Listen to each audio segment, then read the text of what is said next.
Welcome, boys. Okay, in this video, we're going to be changing the oil in our 2010 Dodge Challenger 3.5 V6. Car's been on the ramps all night, so all the oil is probably settled into the bottom of the oil pan now. So first order of business is going to be pop the hood, open the oil cap to allow air in as we evacuate the oil from underneath via the drain plug. Alright, and this beast takes 10W30. So now we open that up. Now the air can come in as we evacuate the oil from underneath. Okay, boys, now that we're under the beast, we have 4 10mm to hold this plastical cover on. One on each corner. Boom, boom, boom, and boom. Okay, boys, so let's take this thing out.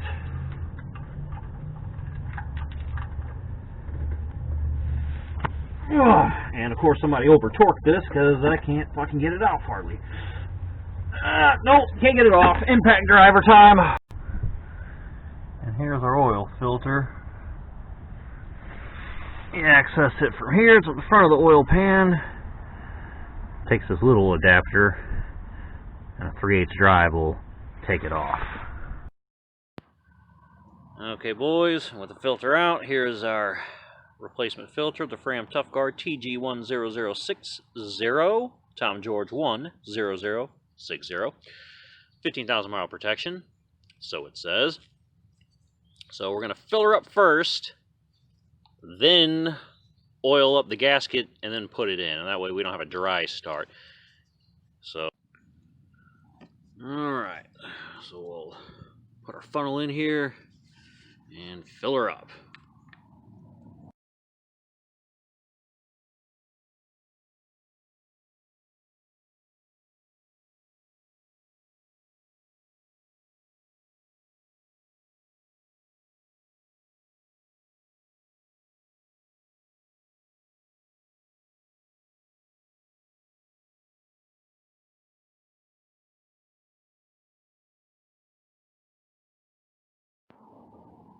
Okay, boys. So we got her set up. Now, I don't actually know how many quarts this thing takes. So by the time you get to this, I would have added it in the as an anode here.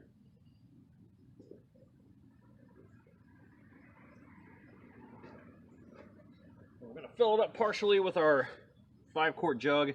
Then we're going to slap some AT205 reseal up in this bitch. Because anybody who follows my channel knows we use this every oil change. Any fluid change. And this car does use oil. About a quart every 500 to 700 miles. And we will be using full synthetic for this change, which you do want to use because homeboy who owns this thing ran it completely out of oil, like not a drop in it, and drove it up to like 115 miles an hour. And yet it still lives to die another day, so synthetic for the win. Protects your engine, even when there's no oil in it. Also, kids, don't try this at home. Do not drive 115 miles an hour with no oil in your engine. I will not be held responsible for your actions. There may not have been some oil in it, but there wasn't any on the stick. And if you're wondering about this filter, or this funnel, it is the Garage Boss large capacity 3.5 quart weighted funnel, recommended by Scotty Kilmer. And I am quite pleased with it. You could dump a shitload of oil in a car in a very short period of time. Okay, oil capacity is actually 6 quarts, so we have 5 in. Right now, we only need 1 more left. And then since this thing burns a shitload of oil, the other 4 quarts can be used throughout this oil's lifetime.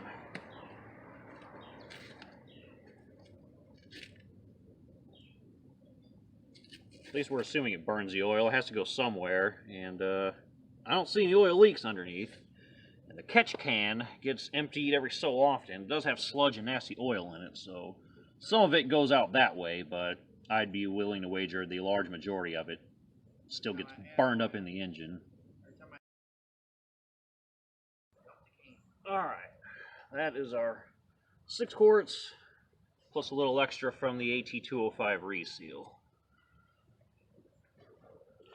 So we'll go under and check for leaks, start this beast up, and then if we have no leaks and the oil reads correct, we are boom done.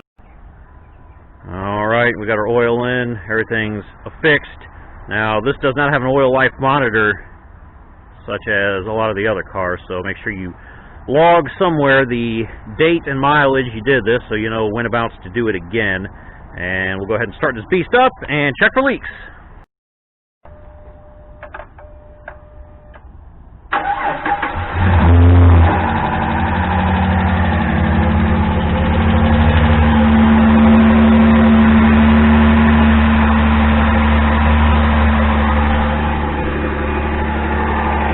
No leaks, and we do have that minor engine tick on startup, which is a kind of a hallmark of these cars.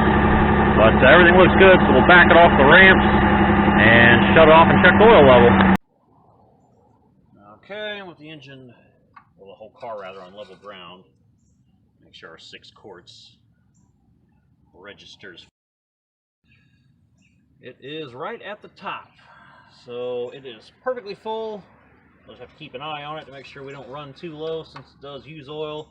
And if you did have a leak, that AT205 reseal will start to do its magic in about 5 hours of operational time. So we'll go ahead and put the engine cover back on the underneath, and then that's it. So that's how you change your oil in your 2010 Dodge Challenger to 3.5 V6.